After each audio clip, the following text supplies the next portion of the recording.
Today I have the pleasure and the honor of interviewing Dr. Linton Whitaker. Pleasure to be here. Thank you. Well, Dr. Whitaker, I always start out very simply.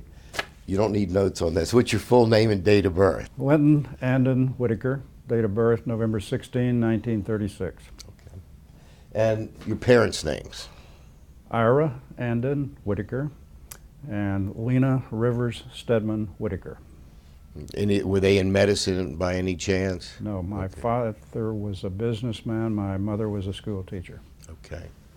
And where were you, again, you were born in Austin, Texas? No, I wasn't born there. Okay. I was born over in ranch country, midway between Austin and Houston, Navasota, Texas. Okay. Which is right by College Station where Texas A&M is. But the family land was just north of there. But I was born in a hospital in Navasota. Okay. Grew up in Austin. All right.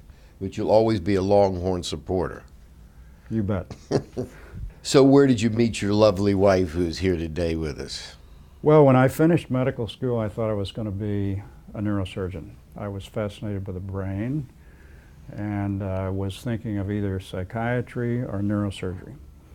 And at that time, the place to go for neurosurgery was McGill, where a man by the name of Walter Penfield was mapping the brain. And so I went to Montreal to intern and theoretically to become a neurosurgeon. And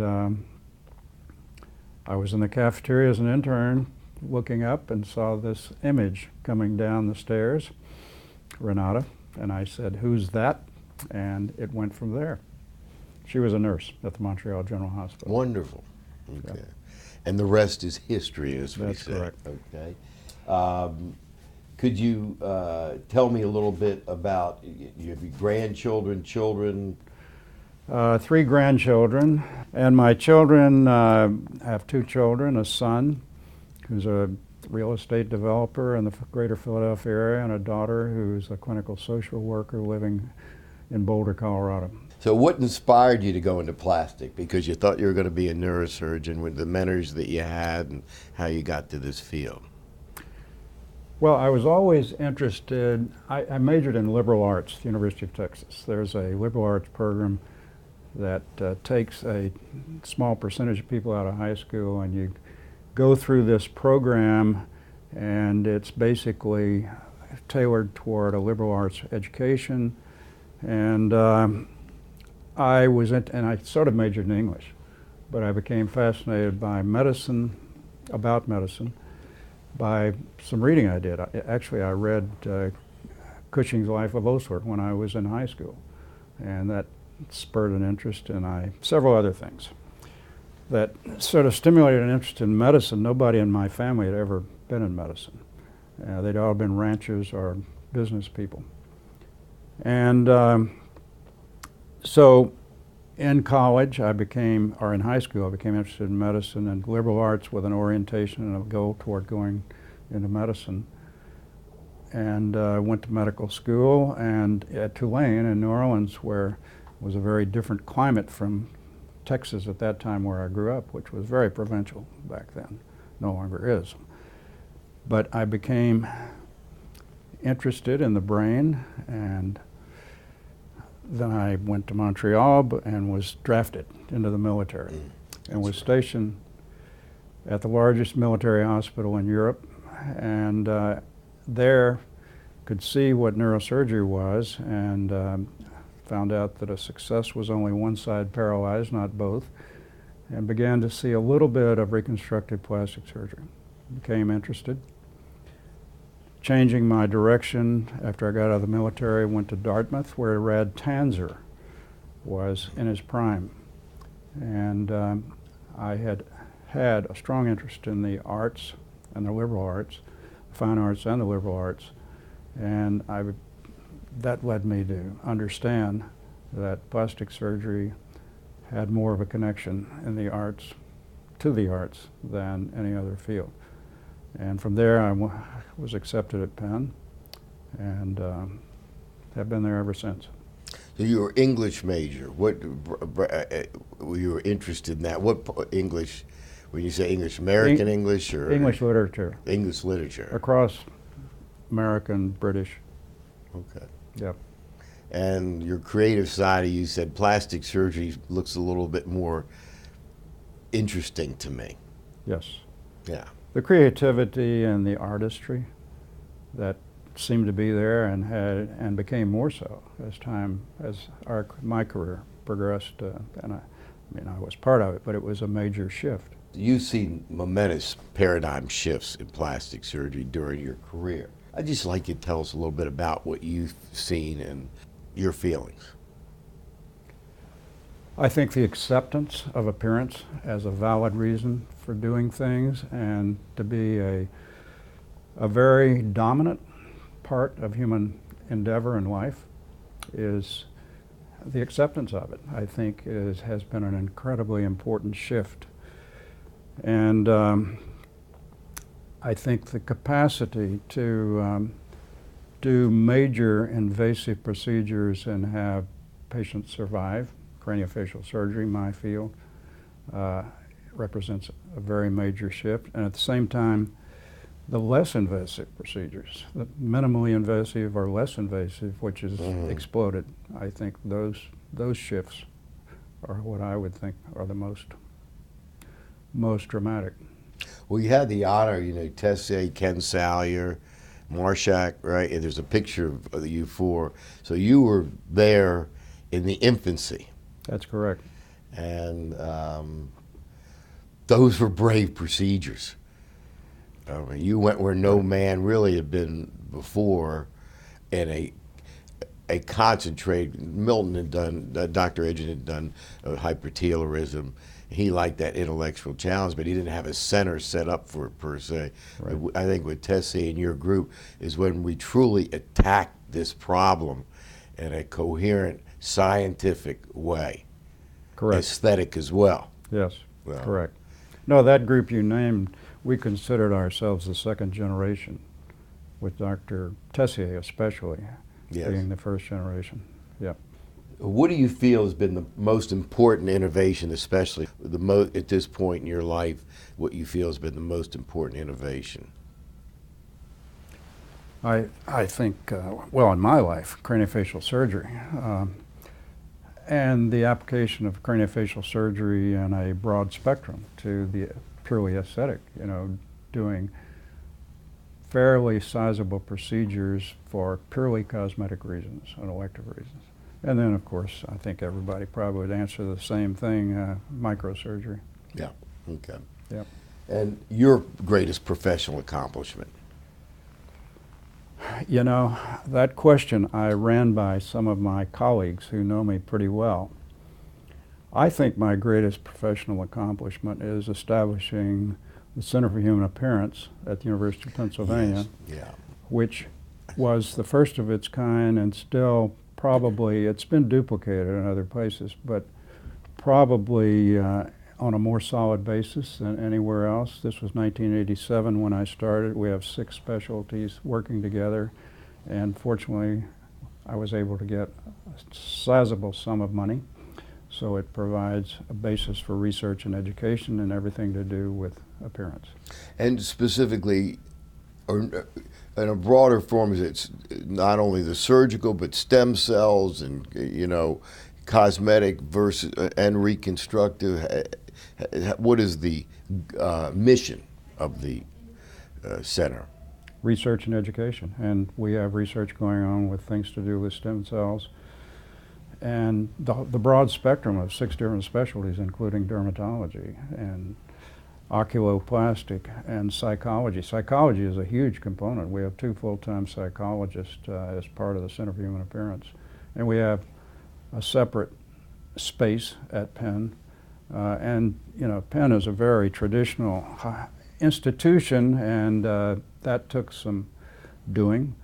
The Center for Human Appearance is now listed as an official center or institute at Penn, and it's I consider that a major achievement. I mean, some of my colleagues think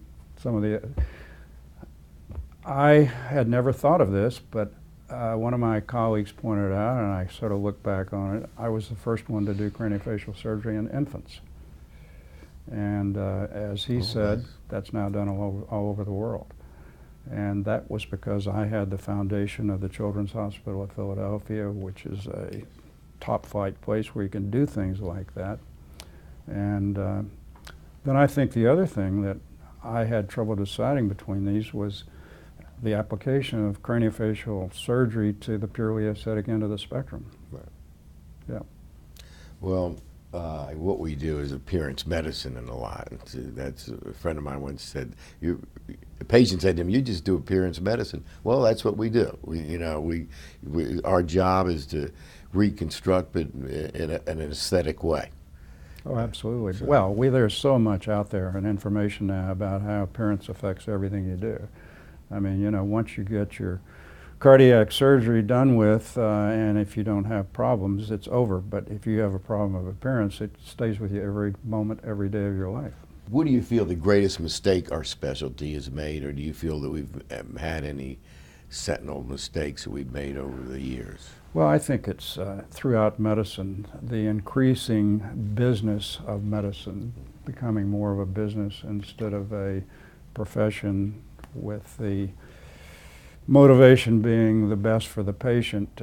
Even at Penn, which has been a place where you were allowed to practice any way you wanted to, and it's almost a private practice within a great academic institution. But now there's a push to see more patients.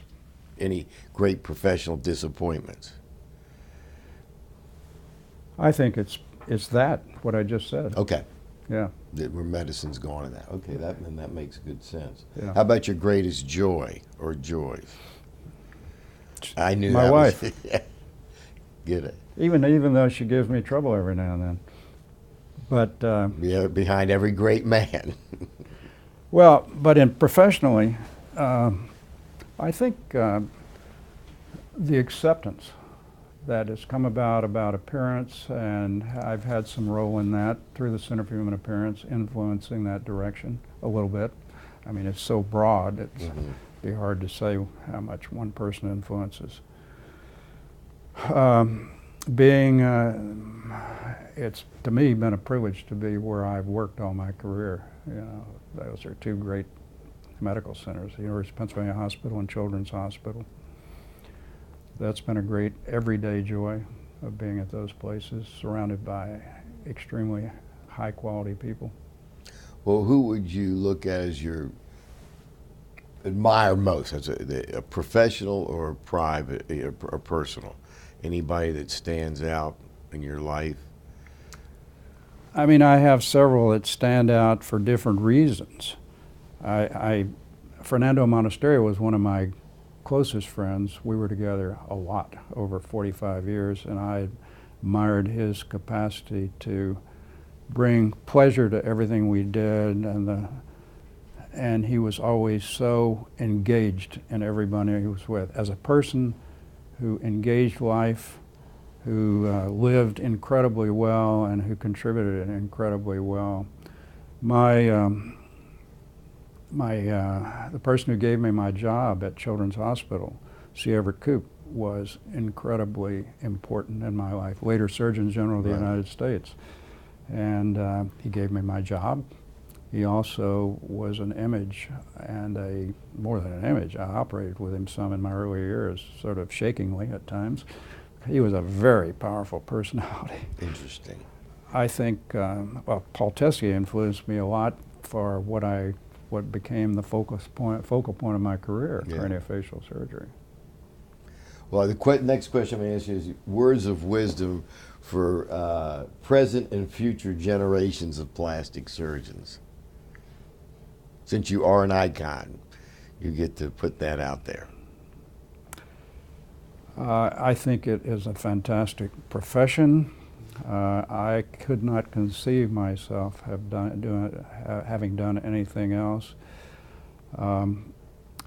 I think it will remain for the foreseeable future a field where you can go so many more directions than probably any other field. You can be solely in a very high level cosmetic practice where it's cash in advance and being creative, or you can be in a totally reconstructive end where in a sense, most people would say it's bettering mankind. I would say the whole spectrum from reconstructive to cosmetic betters mankind. But I think those are not exactly words of wisdom, but I think for those that are in it, are going into it, you have chosen or will choose the right field that will allow, if you have the motivation and the creative capacity, this will be the best thing you could do in medicine. I know you still work a little bit, but in the last interview, he didn't like the word retirement. He called it the R word, but words of wisdom, where you are at this stage, and for those plastic surgeons who are getting up there that are retiring, anything you'd like to say about it, whether it's stay active in what you're doing or whatever. Yeah, the I'd be first thing I interested would to hear say that. about retirement is don't do it if you have a choice. And fortunately, I've had a choice. And I think if a person can continue in some way being engaged and contribute what you've learned over presumably 40 or so years of practice and being involved, it's a great contribution. It keeps your mind involved, and so I think that's a great thing to do. Otherwise, I think if you're not in a situation where you can do that, you have to start preparing early and learning hobbies, new skills that'll keep you involved, because the people I see that have the greatest problems with any form of retirement are those who don't have any direction. They don't really know what to do. Do you have any predictions in the next quarter century of plastic surgery, what we might see? Because you've seen these paradigm shifts occur. Any ideas? Have you thought about what may occur 25 years from now that we never dreamed of?